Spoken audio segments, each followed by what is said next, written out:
और small cap category बेहद लोकप्रिय कैटेगरी है क्योंकि यहाँ पर लोगों को लगता है कि जल्दी जल्दी पैसा बनता है और जब भी मुनाफा होता है तो बहुत बड़ा मुनाफा होता है। अब इस चक्कर में बहुत सारे निवेशक ऐसे भी हैं जो कि अगर सही तरीके से रणनीति नहीं अपनाते हैं तो अपने हाथ जला बैठे हैं। इसीलिए हम कहते हैं कि अगर आपको डायरेक्टली शेयर बाजार में और ख़ासतौर से स्मॉल कैप में समझ में नहीं आता कि आपको कहाँ खरीदारी करनी चाहिए, आप एक म्यूचुअल फंड का सहारा ले सकते हैं।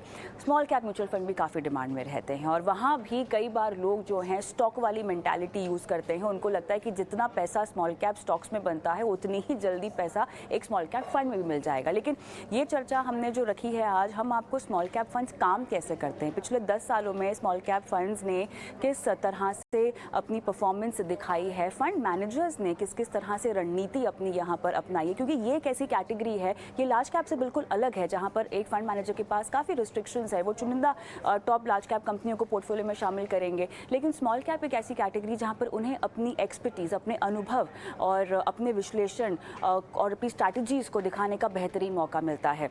समझते हैं स्मॉल कैप की इस पूरी कहानी को। Vineet Samre, head equities DSP mutual fund हमारे साथ जुड़ गए हैं। हर्षवर्धन रुंगटा, सीईओ रुंगटा सिक्योरिटीज़ हमारे साथ जुड़ गए हैं। आप दोनों का स्वागत है इस बेहद खास पेशकश में।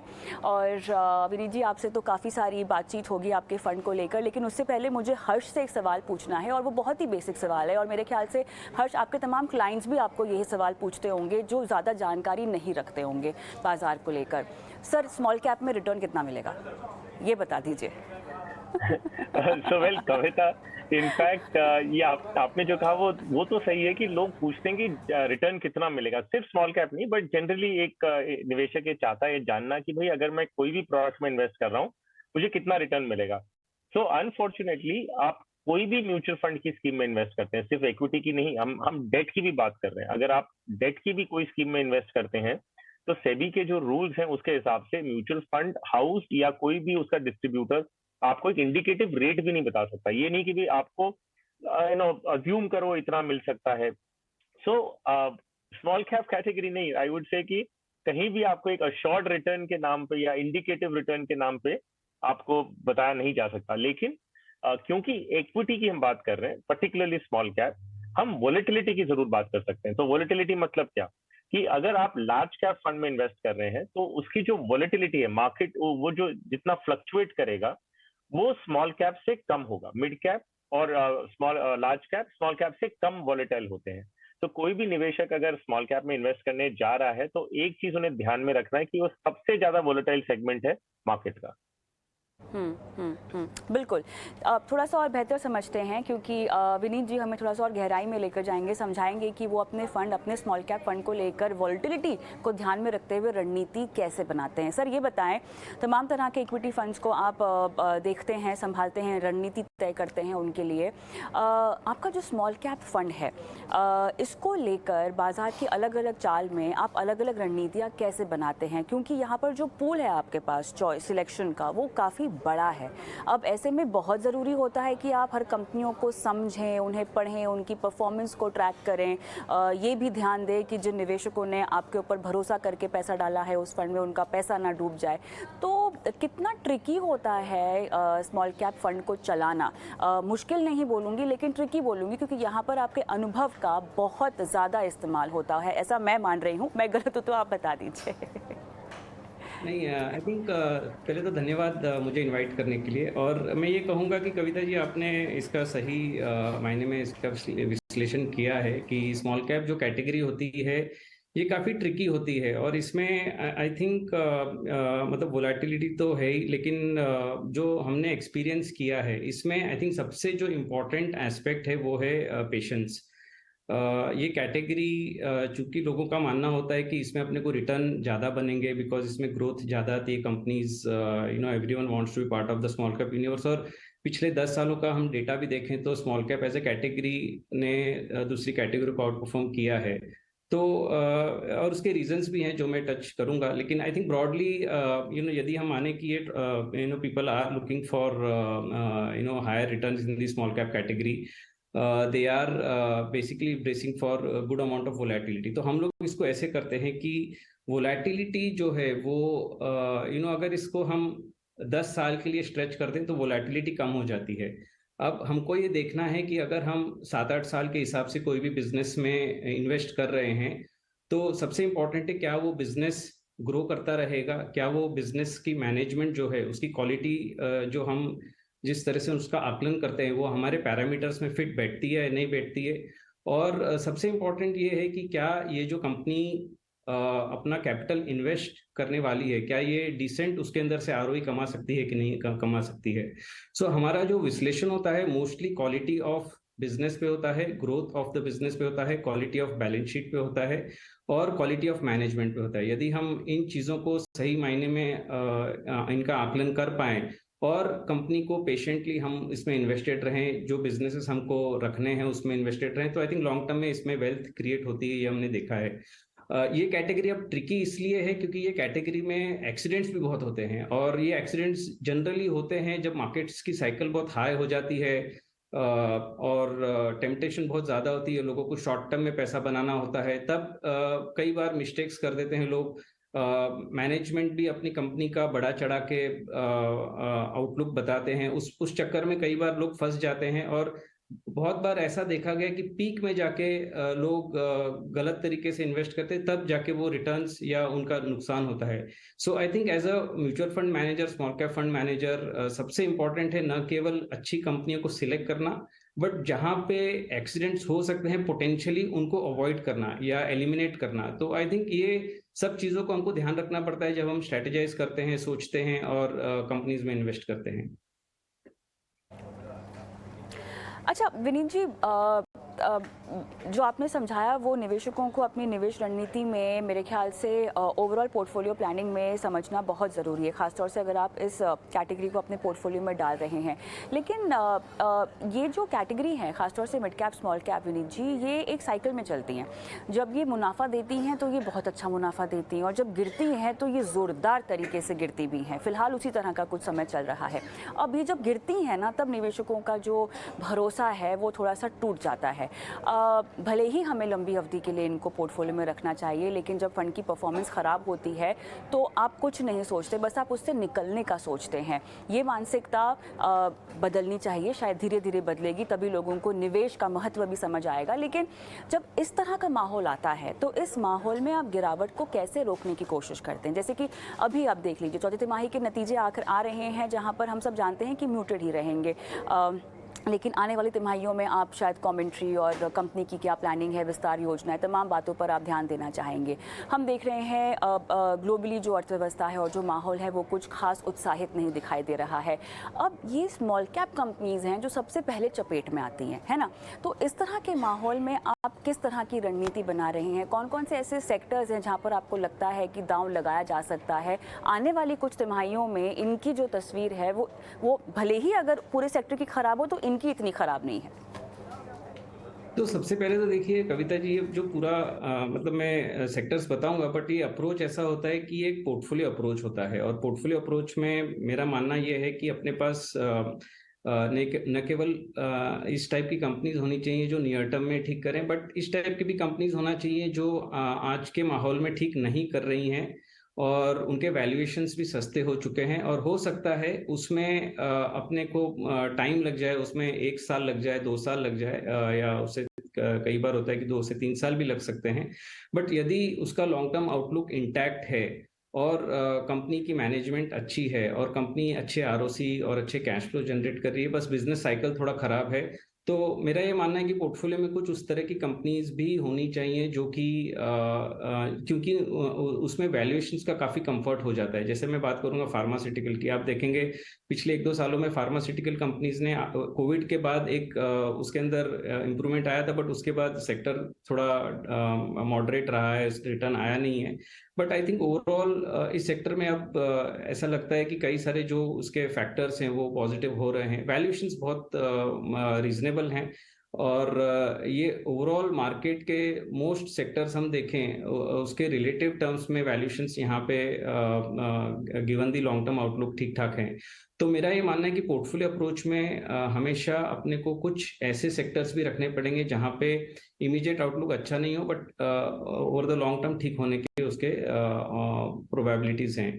तो आज की बात यदि मैं करूं, तो मैं आपकी बात से सहमत हूं। कई एरियाज में हम देख रहे हैं कि मोस्टली जो लो टिकट जो लो एंट्री लेवल के कंजम्पशन आइटम्स हैं, या बॉटम ऑफ द पिरामिड जहाँ पे कंजम्पशन हम देख रहे हैं, वहाँ पे थोड़ा स्लो हो रहा है। बट हमारे पास ठीक ठाक एक्सपोजर है कंजम्पशन में, क्योंकि हमारा ये मानना है कि लॉन्ग टर्म में इंडिया में कंजम्पशन ग्रोथ आएगी। तो ये कैटेगरी ऐसी है जहाँ पे अब हम वैल्यूएशन थोड़ा सा डीरेट होते हुए देख रहे हैं, और हमारी इसके ऊपर नजर है। हम चाह रहे हैं कि यदि और थोड़ा डीरेट हो जाए तो कुछ और इसके अंदर हम लोग एक्सपोजर बढ़ा सकते हैं।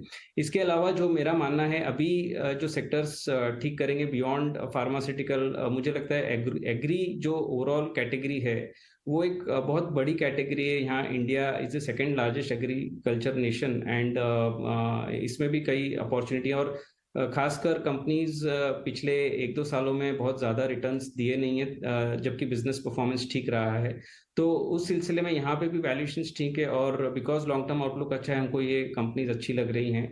बियॉन्ड दैट कंजम्पशन डिस्क्रिशनरी में एक बास्केट जो मैं बोला कि जनरली स्लो डाउन लग रहा है, बट एक बास्केट ऐसा है जो ऑटो का बास्केट है, जहाँ पे एक सिक्लिकल रिकवरी आती हुई दिख रही है, जो कि अगले 2-3 साल तक मेरे हिसाब से ठीक होनी चाहिए, क्योंकि पिछले 2-3 साल खराब रहे हैं ऑटो सेक्टर के लिए।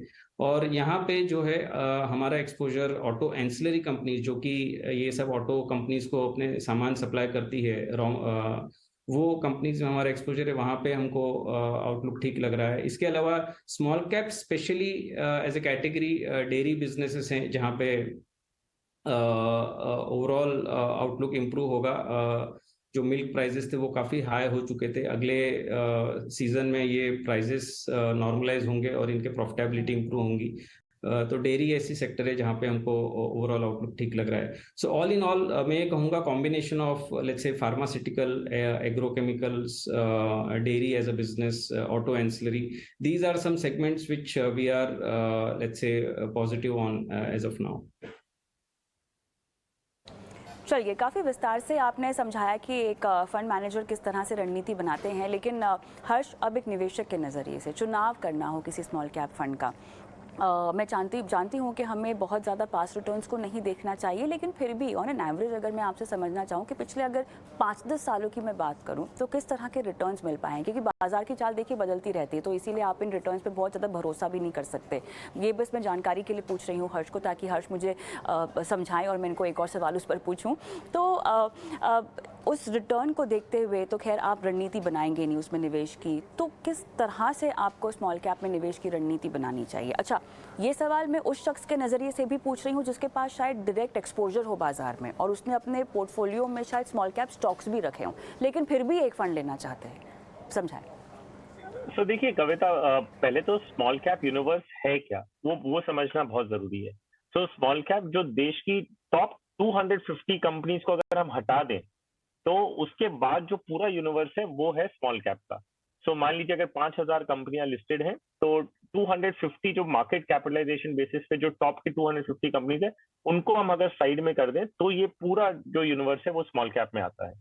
अब आपको ये समझना है कि हम इन्वेस्ट क्यों कर रहे हैं। सो इसमें एक इंपॉर्टेंट पॉइंट जो मैं बता रहा हूँ, जैसे विनीत जी ने भी कहा कि इसमें जो स्कोप होता है ग्रोथ का, जिसमें अगर आप 8 to 10 ईयर्स का अगर होराइजन ले रहे हैं, जो स्मॉल कैप कंपनी आज अगर वो बढ़ती है तो जितनी तेजी से बढ़ेगी और फिर मिड कैप में आएगी, मिड कैप बढ़ेगी तो लार्ज कैप में जाएगी, और एक टाइम के बाद स्केलेबिलिटी या ग्रोथ का एक जो पेस से ग्रो करते हैं वो शायद थोड़ा धीरे धीरे कम होता रहे फॉर लार्ज कैप कंपनी। सो एक इन्वेस्टर क्या सोचता है कि मुझे एक ऐसी ग्रोथ कंपनी में पैसे लगाने जो मेरा मल्टी बैगर बनेगा। तो अगर आप डायरेक्ट स्टॉक्स में इन्वेस्ट करें, जैसे आपने कहा कि एक डायरेक्ट कोई भी स्मॉल कैप कंपनी आप अपने पोर्टफोलियो में लेते हैं, आप एक इंडिविजुअल के हिसाब से सोचिए कि आप कितना डाइवर्सिफिकेशन कर सकते हैं। आप ज्यादा से ज्यादा कितनी कंपनी अपने पोर्टफोलियो में जोड़ लेंगे? आप 10-15 कंपनी जोड़ेंगे, और वो भी अगर आप 10 या 15 कंपनी ले रहे हैं तो मोस्ट लाइकली आप उन सबको ट्रैक और मॉनिटर या रिसर्च नहीं कर सकते रेगुलरली। सो क्या होगा, एक ऐसा टाइम आएगा जब आपको ये नहीं पता होगा कि उसमें से निकलना कब है, क्योंकि आप उसे कंटिन्यूसली रिसर्च नहीं कर रहे हैं। ऐसे इन्वेस्टर के लिए भी मैं कहूंगा कि आपके पास एक म्यूचुअल फंड एक तरीका है, एक जरिया है जहाँ पे आप ये सारा जो रिसर्च करने का जो बर्डन है, या बोल लीजिए, या ट्रैकिंग या मॉनिटरिंग है, ये आप एक प्रोफेशनल फंड मैनेजर को देते हैं, जिनके पास एक पूरी टीम है, जो और पूरी टीम एक ही काम करती है, वो है 24 आवर्स मार्केट को ट्रैक करना, कंपनीज की डेवलपमेंट को ट्रैक करना, मैनेजमेंट को ट्रैक करना, उनसे इंटरेक्ट करना, उनसे समझना उनका व्यू क्या है। और क्योंकि एक इंस्टीट्यूशनल इन्वेस्टर होता है, तो टॉप मैनेजमेंट उनको प्रायोरिटी देता है। अगर मैं एज एन इंडिविजुअल एक एक कंपनी कोई के मैं सीनियर मैनेजमेंट से मिलने की कोशिश करूं, उनसे कहूं कि मुझे एक्सक्लूसिव टाइम दिया जाए ताकि वो मुझे समझाए उनका बिजनेस क्या है, शायद वो मुझे नहीं देंगे। लेकिन एक बड़ी इंस्टीट्यूशन जो मान लीजिए $2 बिलियन मैनेज कर रही है, या only in small cap I mean, अगर या उससे ज्यादा जो भी मैनेज कर रही है, उनके फंड में उतना पैसा है, और वो जाते हैं फंड मैनेजर कोई भी कंपनी से बात करने, तो उन्हें प्रायोरिटी मिलती है, उन्हें इन्फॉर्मेशन वो डेफिनेटली वो टाइम निकाल के टॉप मैनेजमेंट देगा। तो ये देखना है आपको कि आप अपने इन्वेस्टमेंट से रिटर्न चाह रहे हैं। क्या आपको ये लग रहा है कि मैं खुद ये जनरेट कर सकता हूं? अगर कर सकते हैं तो वेरी गुड। लेकिन स्मॉल कैप में diversification is very very important, क्योंकि अगर आपने मान लीजिए 5 कंपनियों में इन्वेस्ट किया है और उसमें से 3 खराब निकल गई, तो आपका पोर्टफोलियो पे क्या असर आना है वो आप देख सकते हैं। और यही चीज अगर आप एक ऐसे फंड में लगा रहे हैं जहां पे 40, 50 या 70 कंपनियों में इन्वेस्ट किया जा रहा है, उसमें से अगर 4-5 खराब भी हो गई तो 10-15 अच्छी भी करेंगी, तो ओवरऑल रिटर्न आपका जो है वो आपको ज्यादा बेटर मिलने की उम्मीद होती है। प्लस जो चर्निंग है, जो जब अच्छा कोई नहीं कर रही कंपनी उसे निकाल देना और दूसरी कंपनी को जोड़ना, ये सारा काम आपके लिए फंड मैनेजर करके देते हैं। So I mean my suggestion is कि आप इस सेगमेंट का फायदा जरूर ले सकते हैं, लेकिन उसके लिए बहुत क्लोजली उसे मॉनिटर और ट्रैक करना पड़ता है, जो एक इंडिविजुअल कैपेसिटी मेरे हिसाब से इतनी नहीं होती जितनी एक फंड हाउस की होगी। अब ये बात आती है कि हम रिटर्न्स कितना एक्सपेक्ट करते हैं। सो वेल कोई भी रिटर्न्स को एस्टिमेट करना बेस्ड ऑन पास्ट की पिछले 3 साल का रोलिंग रिटर्न, या 5 या 10 या 15 ईयर्स का रिटर्न देखेंगे, तो नेचुरली हमने देखा है कि हाई डबल डिजिट के रिटर्न्स आपको स्मॉल कैप में मिले हैं। लेकिन ये लीनियर नहीं है, ये नहीं कि हर साल आपको वही 15 या 17 या 18% रिटर्न मिलेगा। कई साल होंगे जो आपको नेगेटिव रिटर्न मिलेगा, और अचानक एक साल ऐसा आएगा जहां आपको +50-60% भी मिल सकता है, जो पूरे 4-5 साल का कवर करेगा। ये चीज में क्या है ना, कोई भी स्मॉल कैप इन्वेस्टर को, जैसे विनीत जी ने शुरुआत में कहा था, कि पेशेंस बहुत ज्यादा जरूरी है। अगर आप इम्पेशेंट हो जाएंगे और रिटर्न्स को ध्यान में रखते हुए 1 या 2 साल में आप चर्निंग करेंगे, निकल जाएंगे उसमें से, तब आप इसमें रिटर्न्स नहीं बना पाएंगे। सो यस, पेशेंस बहुत जरूरी है, that is the key. Conviction जरूरी है, और मोस्ट इंपॉर्टेंटली आप उतना ही एलोकेशन करें स्मॉल कैप को जिसपे आप उतनी वॉलेटिलिटी को सहन कर सकते हैं। अगर आप एक पोर्टफोलियो का मान लीजिए 80-90% या 50-70% आप स्मॉल कैप में लगाते हैं, तो आपका पोर्टफोलियो बहुत ज्यादा वॉलेटाइल हो जाएगा। अगर इतनी वॉलेटिलिटी आप नहीं ले सकते, तो आप एलोकेशन को लिमिट करिए कि आप उसमें 10, 20 या 30% तक इन्वेस्ट करेंगे, बाकी का आप लार्ज मिड कैप या दूसरे सेगमेंट्स में स्प्रेड आउट करेंगे। ऐसे में विनीत, आखिरी सवाल, एक से ज़्यादा स्मॉल कैप फंड्स क्या फिर पोर्टफोलियो में रखने चाहिए? अच्छा, अगर स्मॉल कैप एक्सपोजर की बात करें तो अगर आपने एक स्मॉल कैप रख लिया, एक फ्लेक्सी कैप भी आपके पास है, एक मल्टी कैप भी है, तब भी आपका एक्सपोजर शायद ज़्यादा हो रहा होगा स्मॉल कैप में, क्या कहेंगे? सॉरी, आपका सवाल ये है कि एक से ज़्यादा स्मॉल कैप फंड्स अपने पोर्टफोलियो में होना चाहिए या नहीं होना चाहिए? इज बिल्कुल, दैट द क्वेश्चन? बिल्कुल। हाँ आई हाँ, थिंक और बाकी फंड्स के जरिए भी अगर आप एक्सपोजर लेते हैं, जैसे कि फ्लेक्सी कैप भी ले लिया, मल्टी कैप भी ले लिया, तो ओवरऑल एक्सपोजर तो ज़्यादा हो ही जाएगा ना आपका स्मॉल कैप का। तो मेरे हिसाब से आई थिंक जो भी, सबसे पहले तो इन्वेस्टर को अपना रिस्क का आकलन सही तरीके से कर लेना चाहिए। अपने जो ऑब्जेक्टिव्स हैं, क्या वो करना चाहता है, कितना इवेंचुअली रिटर्न्स कमाना चाहता है, बट इसके हिसाब से जो उसका एक एसेट एलोकेशन बनता है उसको फॉलो करना चाहिए। अब यदि स्मॉल कैप ले लिया और आपने जैसे सही कहा दूसरे फंड्स लिए, फ्लेक्सी कैप ले लिया या अदर डाइवर्सिफाइड फंड ले लिए जिसमें और स्मॉल कैप आ गए, तो उसको एक टोटल ये इन्वेस्टर्स को देखना जरूरी है कि ओवरऑल स्मॉल कैप एक्सपोजर कितना हो रहा है, और क्या वो उनके ओवरऑल जो एसेट एलोकेशन है उसमें बहुत ज्यादा, जैसे हर्ष जी बता रहे थे, वो बहुत ज्यादा स्क्यू ना हो जाए। सो यदि वो स्क्यू नहीं होता है तो मेरे हिसाब से 1-2 फंड रखना स्मॉल कैप कैटेगरी में कोई दिक्कत वाली बात नहीं। यदि हम स्मॉल कैप फंड के डेटा को देखें, 10 साल के डेटा को, तो कई मतलब majority of the funds have out perform the benchmark, क्योंकि बेंचमार्क में इतना वो रिस्क है, एक्सीडेंट प्रोन है, और क्योंकि फंड मैनेजर्स अच्छी कंपनी सिलेक्ट करते हैं और ये ध्यान रखना चाहते हैं कि कहीं एक्सीडेंट्स ज़्यादा मतलब नहीं हो ज़्यादा से ज़्यादा, तो आई थिंक इस वजह से फंड्स में रिटर्न बेटर आते हैं। अल्फा क्रिएट करती है कैटेगरी, अल्फा मतलब बेंचमार्क से ज़्यादा रिटर्न।